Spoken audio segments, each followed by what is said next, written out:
వైసీపీకి రాష్ట్ర police housing corporation chairman పదవికి రాజీనామా చేసిన మెట్టుకూరు చిరంజీవి రెడ్డి. నారా లోకేష్ సమక్షంలో టీడీపీలో చేరిన మెట్టుకూరు చిరంజీవి రెడ్డి. వైఎస్ జగన్మోహన్ రెడ్డి వైఎస్ఆర్ కాంగ్రెస్ పార్టీకి చేసిన సేవను గుర్తించి నాకు సముచిత స్థానం కల్పించి సహాయం చేశారు. కానీ మొదలే వెనుకబడిన మెట్ట ప్రాంతమైన మా ఉదయగిరి నియోజకవర్గం గడిచిన 5 ఏళ్ల వైఎస్ఆర్ కాంగ్రెస్ ప్రభుత్వంలో ఎలాంటి అభివృద్ధికి నోచుకోక ఇంకా వెనకబడిపోయింది.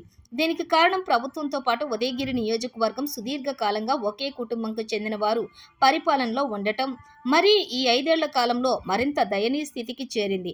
ప్రభుత్వంలో ఉండి కూడా ప్రజలకు ఎలాంటి సహాయ సహకారాలు అందించలేక ఈ 5 సంవత్సరాలు మనోవ్యధకు గురి కావటం జరిగింది.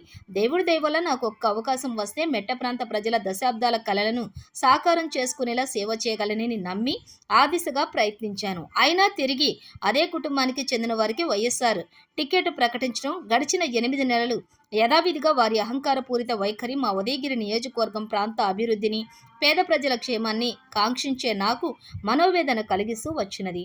ఉదయగిరి నియోజకవర్గం అభివృద్ధి ప్రాధాన్యంగా మా నియోజకవర్గం ప్రజల ఆకాంక్షతో శిరోధార్యంగా భావించి జగన్మోహన్ రెడ్డి కుటుంబం మీద నాకున్న అపార గౌరవాన్ని సైతం పక్కన పెట్టి బాధాతప్త హృదయంతో వైఎస్ఆర్ కాంగ్రెస్ పార్టీకి నేడు రాజీనామా చేయడం జరిగిందని చిరంజీవి రెడ్డి తెలిపారు.